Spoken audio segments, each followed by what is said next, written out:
नमस्कार प्यारे साथियों, स्वागत है आप सभी का हमारे YouTube चैनल पर। एंशिएंट हिस्ट्री की हम लोग रिवीजन सीरीज डिस्कस कर रहे थे और आज हम लोग गुप्ता एम्पायर को कंप्लीटली डिस्कस करने वाले हैं काफ़ी कम समय में। इससे आपका रिवीजन भी हो जाएगा, अगर कुछ इंपॉर्टेंट पॉइंट छूटे हुए हैं तो वो भी कवर हो जाएंगे। तो जो चाहते हैं कि कम समय में रिवाइज हो जाए पूरा एंशिएंट हिस्ट्री, तो वो आराम से वीडियो देख सकते हैं।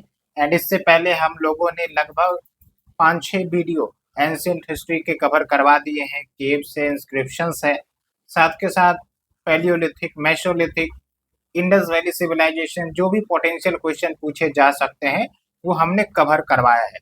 तो आप भी जुड़ सकते हैं और लाभ उठा सकते हैं। तो आज हम गुप्ता एम्पायर को सरासर समाप्त करने वाले हैं, पूरा लेक्चर एक ही बार में। तो चलिए शुरुआत करते हैं। तो देखिए, जब हम बात करते हैं गुप्ता एम्पायर तो थोड़ा सा हमने आपको क्रोनोलॉजी बताया था कि जैसे आईबीसी आया था, फिर वैदिक पीरियड आया, वैदिक पीरियड में फिर आपका रिलीजियस रिफॉर्म्स देखने को मिले थे, बुद्धिज्म, जैनिज्म। उसके बाद आपका मौर्य पीरियड, मतलब उससे पहले महाजनपदा, महाजनपदा के बाद जो मगधा एम्पायर है वो काफ़ी ज़्यादा विशाल हो जाता है, पावरफुल हो जाता है। उसके बाद वो मौर्य एम्पायर के रूप में इमर्ज आउट होता है। उसके बाद आप देखेंगे कि गुप्ता आएगा। तो थोड़ा सा क्रोनोलॉजी आपको याद होना चाहिए। मॉडर्न हिस्ट्री के लिए भी हमने क्रोनोलॉजी आपको पूरा मॉडर्न हिस्ट्री के वीडियो में बताया है। तो ऐसे क्रोनोलॉजी याद रखने से आपको चीज़ें याद रहना आसान हो जाएगा। ठीक है। तो गुप्ता एम्पायर जो है काफ़ी पावरफुल एम्पायर बनकर उभरा फ्रॉम द मगधा एम्पायर, और फिर धीरे धीरे ये वेस्ट में, ईस्ट में, नॉर्थ में स्प्रेड होने लगा अंडर द वेरियस रूलर्स। जैसे आपका समुद्रगुप्त है, ठीक है, और चंद्रगुप्त टू है। ये सब कुछ इंपॉर्टेंट रूलर रहे हैं जिनके समय काल में जो कन्क्वेस्ट है वो काफ़ी ज़्यादा देखने को मिला। ये थोड़ा सा आपको मैंने बेसिक ओवरव्यू बनाया है।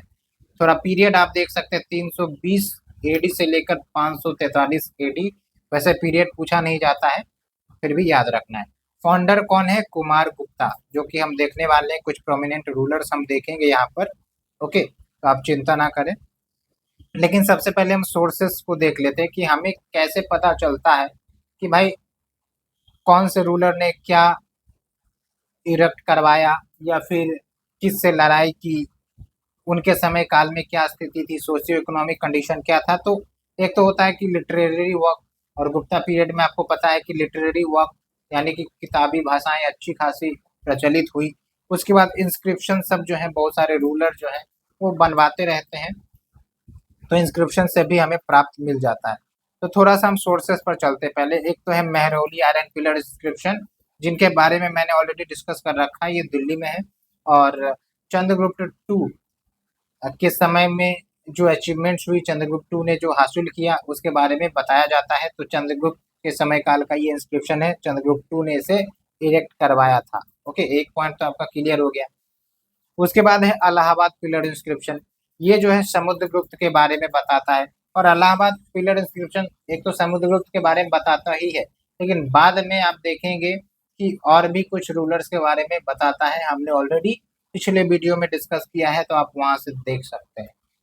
तो पर्सनालिटी, अचीवमेंट समुद्रगुप्त के बारे में ये आपका इलाहाबाद पिलर इंस्क्रिप्शन बताता है। और मैंने आपको बताया जैसे अशोकन पिलर जो खड़ा था पहले, उसी के ऊपर ये इंस्क्रिप्शन इनग्रेविंग्स कराई गई है, और संस्कृत में ये इंस्क्रिप्शन लिखी गई है, नागारी स्क्रिप्ट में, ये याद रखना है। ओके, और कंपोज किसके द्वारा किया गया? तो हरिसेना जो कोर्ट पोएट थे समुद्रगुप्त के समय काल में, उनके द्वारा ये कंपोज किया गया था। ओके, मिलिट्री कैंपेन्स जो समुद्रगुप्त ने किया काफ़ी एक्सटेंसिवली, उसके बारे में डिस्क्राइबेड है, ये आपको ध्यान रखना है। और जो समुद्रगुप्त है इनको कविराज भी कहा जाता है, ये पॉइंट आपको ध्यान रखना है। कुछ लिटरेरी सोर्सेस वैसे तो हम आगे भी देखेंगे, जैसे विशाखा दत्त, ठीक है। तो विशाखा दत्त का जो लिटरेरी सोर्सेस है, देवी चंद्रगुप्तम और मुद्रा राक्षसम, ये याद रखना है, बीपीएससी पूछती है बार बार। पुराण भी कंपोज किए गए थे इस पीरियड में। ओके, जैसे भागवत पुराण, विष्णु पुराण, वायु पुराण, मत्स्य पुराण, ये सब जो है इनको लिटरेरी वर्क्स इस समय प्राप्त हुआ। ओके। और ये आप देखिए जो मुद्रा राक्षसम है ना, जो विशाखा दत्त ने लिखा है, इसमें क्या बातें कही जाती है कि जो नंदा डायनेस्टी का डिफीट हुआ, नंदा डायनेस्टी को हराया गया और जो चंद्रगुप्त मौर्य का राइज हुआ उसके बारे में आपका मुद्रा राक्षसा बताता है। याद रखना है, लिखा गया गुप्ता पीरियड में, लेकिन जो ओवरव्यू देता है कौन से समय काल की, मौर्यन समय काल की, अच्छे से ध्यान रखना है। अब एक आता है चाइनीज ट्रेवलर फाहेन। तो फाहेन जो है चंद्रगुप्त टू के समय में विजिट करते हैं और आपको हमें बताना है कि ह्वेनसांग कब विजिट करते हैं। ठीक है, फाहेन तो हम यहाँ बता दिए। तो फाहेन वैसे यहाँ लिखा ही है, फिर बताने की जरूरत क्या है। हर्षवर्धना के समय में ह्वेनसांग, तो ह्वेन से हर्षवर्धना याद रखेंगे, फाहेन से आप चंद्रगुप्त टू याद रखेंगे। ओके। और लगभग 9 साल जो है फाहेन भारत में रहे थे और ध्यान रखना है लैंड रूट से आए थे और जब वो जाने का हुआ तो सी रूट से वो चाइना गए थे। उसके बाद मेन पर जो विजिट का था इनका कि भाई चूंकि ये बुद्धिज्म से काफी ज्यादा प्रभावित थे तो बुद्ध की सरजमी को देखना चाहते थे। बुद्धिस्ट मैन्युस्क्रिप्ट ये सब जो है इन्होंने कलेक्ट किया, हालांकि उतने डिटेल में नहीं जाना है। इन्होंने वैसे कहा है कि जो बुद्धिज्म है ना वो नॉर्थ वेस्ट इंडिया में फ्लरिश कर रहा है। हालांकि थोड़ा सा गुप्ता डायनेस्टी को देखा जाए तो वैष्णविज्म ज्यादा डोमिनेटेड थी, इसलिए गुप्ता पीरियड में जैनिज्म और बुद्धिज्म उतना ज्यादा फ्लरिश नहीं किया। लेकिन हाँ, नॉर्थ वेस्ट इंडिया में अच्छा खासा बुद्धिज्म फ्लोरिश कर रहा था, लेकिन गंजेटिक वैली में नेग्लेक्शन के पर था, यानी कि उतना ज्यादा इधर प्रमोट नहीं हो रहा था क्योंकि ब्राह्मणिज्म इधर ज्यादा प्रमोट हो रहा था। ठीक है, तो ये पॉइंट ध्यान रखना, कभी कभी बीपीएससी लाइन देकर आपको पूछ लेगी। एंड उसके बाद आते हैं पॉलिटिकल हिस्ट्री। तो आप देखिए फाउंडर हैं श्री गुप्ता, इंपॉर्टेंट रूलर जिससे घटोत्कच हो गए। चंद्रगुप्त वन भी एक इंपॉर्टेंट रूलर है और फर्स्ट गुप्ता रूलर जिनको महाराज धीराज का टाइटल मिला because of his extensive conquest. और ये मैट्रिमोनियल अलायंस भी करते थे, यानी कि दूसरे किंगडम, दूसरे रूलर्स की बेटी के साथ शादी होता था तो बदले में क्या हो गया कि किंगडम मिल गया, जमीन मिल गया, एरिया का एक्सपेंशन हो गया इनके पास, है ना। कुछ एग्जाम्पल भी है, जैसे जो चंद्रगुप्त वन है, कुमार देवी जो कि लक्ष्मी प्रिंसेस थी, ठीक है, तो उनसे शादी हुई। उसके बाद देखिए जो चंद्रगुप्त वन है इनको फाउंडर ऑफ गुप्ता इरा भी कहते हैं। और गुप्ता इरा कब से शुरू हुआ, 320 एडी से, ये भी ध्यान रखना है। तो चंद्रगुप्त वन हो या फिर चंद्रगुप्त टू हो या फिर चंद्रगुप्त समुद्रगुप्त हो, ये सब इंपॉर्टेंट रूलर है, ध्यान रखना है, all belongs to Gupta period. अब आते हैं समुद्रगुप्त के ऊपर। तो 330 से लेकर 380 एडी तक इन्होंने रूल किया। इनको इंडियन नेपोलियन भी कहा जाता है। काफी एक्सटेंसिव मिलिट्री कन्क्वेस्ट किया, चाहे north India south India conquest करना हो, काफी अच्छा विशाल कन्क्वेस्ट इन्होंने किया।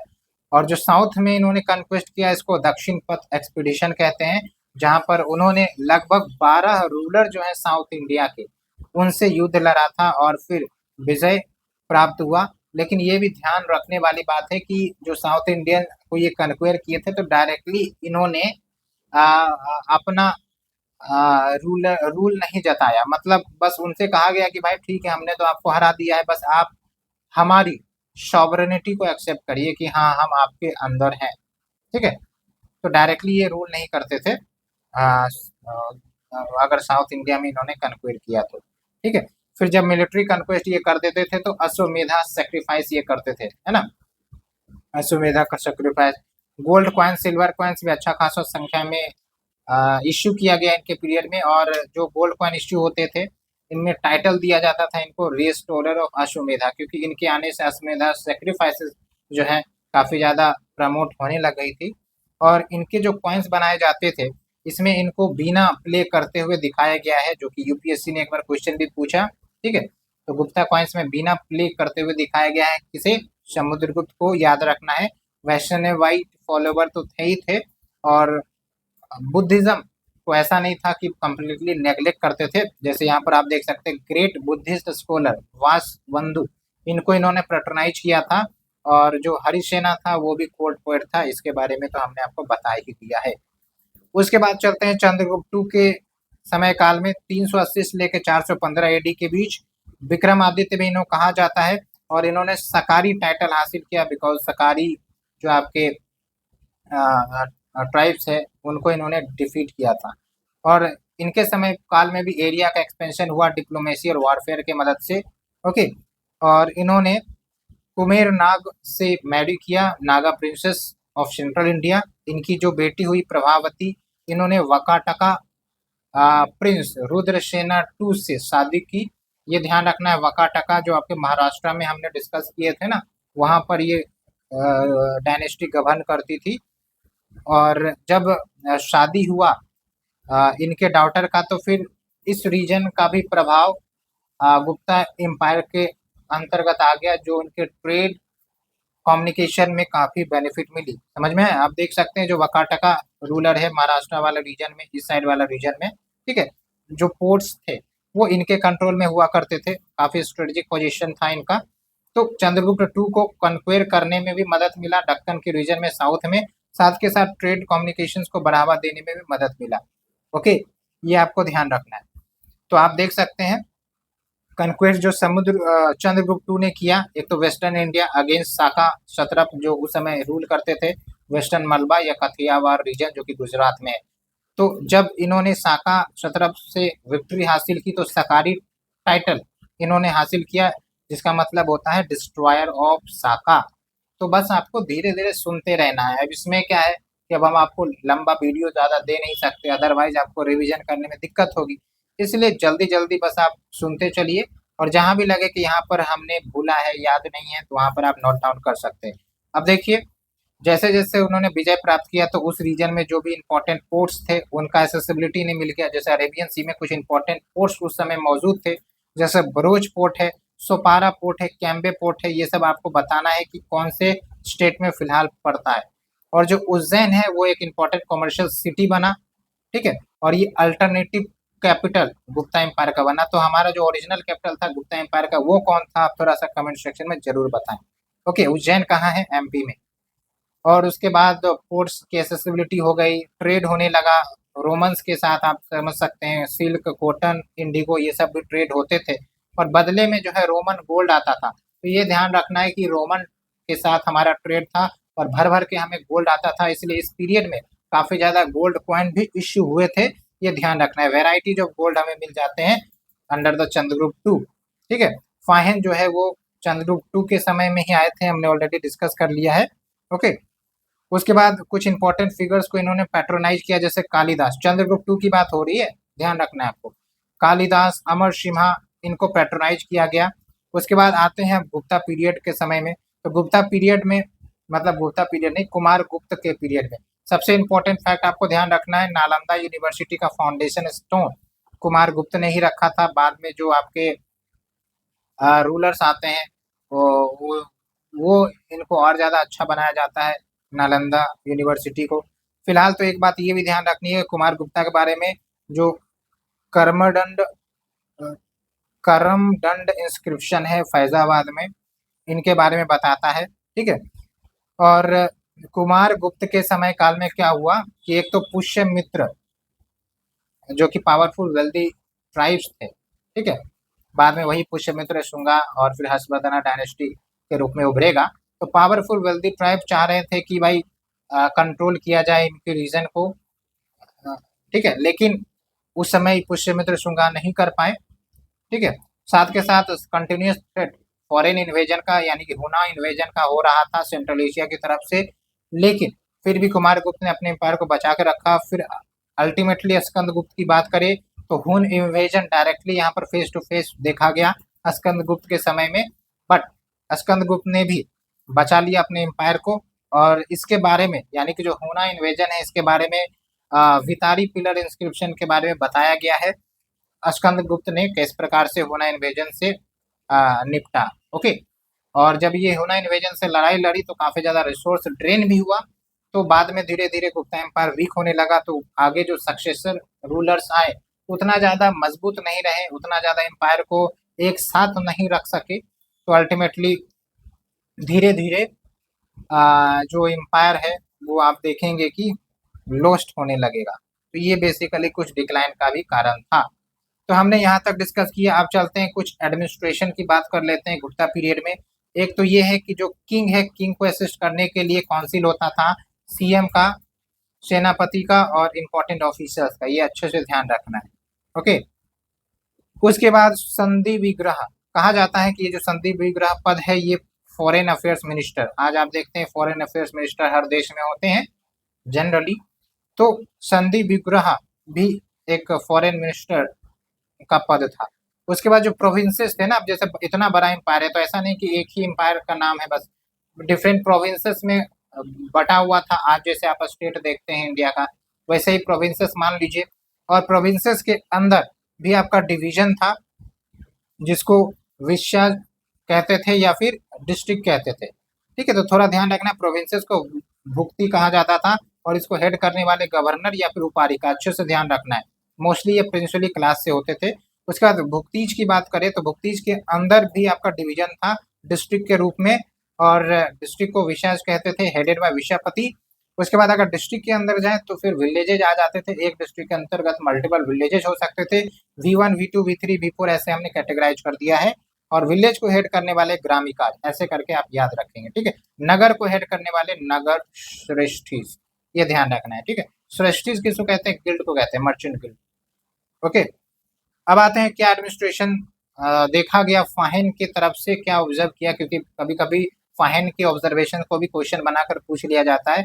एक तो फाइन ने ऑब्जर्व किया कि भाई जो लोगों की पर्सनल फ्रीडम थी ना वो काफी ज्यादा था, लोग आराम से टहलते बोलते थे, बातचीत कर सकते थे। ठीक है, और इंडिविजुअल के लाइफ में कोई इंटरफेरेंस नहीं था, पनिशमेंट उतनी ज्यादा कड़क नहीं दी जाती थी, फाइन वाइन भले लगा दिया जाए अगर सजा होती थी तो। खुफिया विभाग नहीं था, स्पाइस सिस्टम नहीं था, लेकिन मौर्य पीरियड में स्पाइस सिस्टम देखने को मिलता है। ठीक है, और जो ट्रेवलर्स के लिए रोड रास्ते थे सेफ थे, चोरी चकारी का डर नहीं था, क्राइम्स नेग्लिजिबल थे।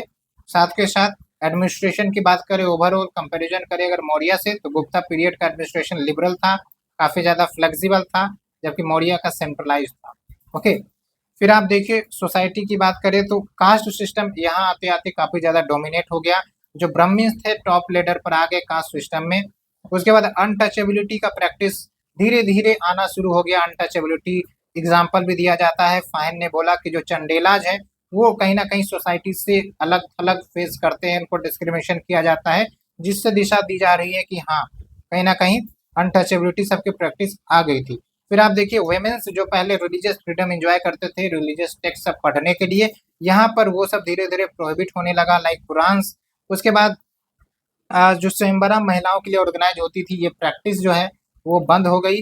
अर्ली मैरिजेज महिलाओं के लिए किया जाने लगा, ये आपको ध्यान रखना है। पर्दा सिस्टम नहीं था। ईरान इंस्क्रिप्शन की बात करें तो ये सती की भी बात करता है गुप्ता पीरियड में, तो गुप्ता पीरियड में सती का भी प्रचलन धीरे धीरे आने लग गया था।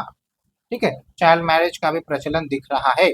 उसके बाद रिलीजन की बात करें तो ब्राह्मणिज्म जो है सुप्रीम रिलीजन हो गया, और अब धीरे धीरे ब्राह्मणिज्म में भी एक तो वैष्णविज्म एक शिवइज्म, एक जो विष्णु भक्त एक है शिव भक्त, ये भी धीरे धीरे आने लगे। जो भी रूलर्स थे या तो वैष्णविज्म या तो शिवाइज्म। और दूसरी इंपॉर्टेंट बात यह है कि इमेज के वर्शिप और रिलीजियस फेस्टिवल का सेलिब्रेशन रिचुअल्स के साथ होने लगा, पॉपुलर होने लगा। ओके, और जो लिटरेचर है लाइक कुरान ये सब जो है लिखे जाने लगे, क्योंकि लिटरेचर का जो मूलभूत लिखने वाली जो परंपरा है वो गुप्ता पीरियड में ही विकसित हुई। लेकिन अब चूंकि ब्राह्मणिज्म रिलीजन काफी ज्यादा प्रमोट होने लगा तो दूसरी तरफ बुद्धिज्म और जैनिज्म नेग्लेक्ट होने लगी। लेकिन हाँ, वेस्टर्न एंड सदर्न इंडिया में जैनिज्म फ्लरिश हुआ, ऐसा नहीं है कि हर जगह पर बुद्धिज्म और जैनिज्म गिरने लगे थे। जैसे नॉर्थ वेस्ट इंडिया में हमने आपको बताया कि जो बुद्धिज्म जो है फ्लरिश हो रहा था। ठीक है, गैंजेटिक प्लेन में कहीं ना कहीं ब्राह्मणिज्म डोमिनेट होने लगा। एग्जाम्पल भी दिया जाता है कि जो सेकंड जैन काउंसिल है जो कि बल्लभा में हुआ, बल्लभी गुजरात में, और यहाँ पर जैन कैनन ऑफ श्वेतम्बराज जो है एग्जिस्टेंस में आए। हमने ऑलरेडी बुद्धिज्म और जैनिज्म डिस्कस कर लिया है, तो आप जाके प्लेलिस्ट में जाके देख सकते हैं। ओके, यहाँ पर हम दोबारा रिपीट करेंगे तो समय भी जाएगा, कोई फायदा भी नहीं होगा। उसके बाद आर्क एंड आर्किटेक्चर जो काफी इंपॉर्टेंट है, पूछा जा सकता है। भिथारी मोनोलिथिक पिलर, ये स्कंदगुप्त के बारे में बताता है, गाजीपुर यूपी में है। और उसके बाद देखिए दिल्ली का आयरन पिलर यानी कि मेहरौली, ये आपका चंद्रगुप्त टू के बारे में बताता है। ठीक है, उसके बाद कॉइनेज सिस्टम की बात करें तो लगभग समुद्रगुप्त 8 प्रकार के गोल्ड कॉइन इश्यू करते थे, और उनमें उनका इमेज रहता था, बिना बजाते हुए दिखाए गए कॉपर कॉइन्स भी इश्यू किए जाते थे। अब लिटरेचर पर आ जाते हैं। लिटरेचर में का भी इम्पोर्टेंट लिटरेचर एडवांसमेंट हुआ, डेवलपमेंट हुआ। संस्कृत में लिटरेचर लिखा जाने लगा। नगाड़ी स्क्रिप्ट जो कि ब्रह्मी स्क्रिप्ट से इवॉल्व हुआ, तो नगाड़ी से फिर बाद में देवनागरी स्क्रिप्ट भी इवॉल्व होता है। फिर आप देखिए चंद्रगुप्त के कोर्ट पोएट, मतलब चंद्रगुप्त का जो कोर्ट होता था मिनिस्टर सबका, उसमें काफी इंपॉर्टेंट मिनिस्टर्स आते थे जिसको नवरत्नाज कहते थे, 9 मिनिस्टर, जिसमें एक इंपॉर्टेंट मिनिस्टर कालिदास भी थे।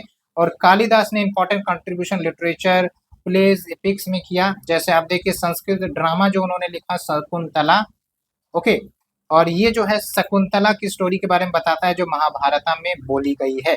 उसके बाद आप देखिए 2 प्लेज इंपॉर्टेंट है कालिदास के, मालविका अग्निमित्र और विक्रमोर्वशिया, जो कि याद रखना है। उसके बाद एपिक्स की बात करें तो रघुवंशा और कुमार संभवा, जो कि कालिदास के ही द्वारा लिखा गया था। फिर लिरिक्स की बात करें म्यूजिकल रिलेटेड तो ऋतु संहारा और मेघदत्ता, ये हमको ध्यान रखना है। ओके, कालिदास का यहाँ पर जो भी है हमने देख लिया। अब आते हैं शूद्रका। शूद्रका एक पोएट थे, इन्होंने मृच कटिका लिखा, ये आपको ध्यान रखना है। फिर वैरवी, इन्होंने कीर्तन जुनिया लिखा, कीर्तन अर्जुनिया, जो कि अर्जुन और शिवा के बीच कन्फ्लिक्ट की स्टोरी को बताता है। उसके बाद अमर सिम्हा की बात करें जो कि बुद्धिस्ट राइटर थे, और अमर कोश इन्होंने लिखा। और महाभारत और रामायण को फाइनल टच यहाँ पर मिलता है, जो आज आप प्रेजेंट फॉर्म में देख रहे हैं। गुप्ता पीरियड में भी इनका कंट्रीब्यूशन हुआ था। अब आते हैं साइंस के फील्ड में काफी ज्यादा कंट्रीब्यूशन गुप्ता पीरियड में हुआ, इसलिए हम गुप्ता को गोल्डन पीरियड भी कहते हैं, क्योंकि लिटरेचर देख लीजिए, रिलीजन देख लीजिए, उसके बाद साइंस देख लीजिए, ये सब का प्रोग्रेस हुआ। मेडिसिन का फील्ड आप देख सकते हैं, आर्किटेक्चर, टेम्पल आर्किटेक्चर की शुरुआत गुप्ता पीरियड में हुई, आप यहाँ पर समझ सकते हैं। तो यहाँ पर देखिए साइंटिफिक स्टडी की शुरुआत हो चुकी थी, मैथ्स, रीजनिंग, एस्ट्रोनॉमी, ये सब तो चल ही रहा था। आर्यभट्ट एक इम्पोर्टेंट पर्सनालिटी थे गुप्ता पीरियड में, चंद्रगुप्त टू के समय में, ठीक है, मैथमेटिशियन, एस्ट्रोनॉमर। और ध्यान रखना है आपका, इन्होंने साइंटिफिकली एक्सप्लेन किया सोलर एंड लूनर इक्लिप्स के कारण को। उसके साथ साथ इन्होंने, ये पहले व्यक्ति थे जिन्होंने डिक्लेयर किया कि भाई अर्थ जो है स्फेरिकल है, फ्लैट नहीं है, और रोटेट कर रहा है अपने एक्सिस पर। नहीं तो पहले क्या माना जाता था, अर्थ फ्लैट है, जो अर्थ सन जो है वो अर्थ के इर्द गिर्द चक्कर लगाता है, ये विचारधाराएं थी। लेकिन यहाँ पर आर्यभट्ट ने जैसे जीरो का भी आविष्कार किया, तो बहुत सारे डेवलपमेंट हुए। और कुछ डेवलपमेंट्स आर्यभट्ट ने किया था, आप हमें कमेंट सेक्शन में बता सकते हैं। फिर 12 मिहिर की तरफ चलते हैं, इन्होंने पंच सिद्धांतिका लिखा, और ये जो है एस्ट्रोनॉमी से रिलेटेड है।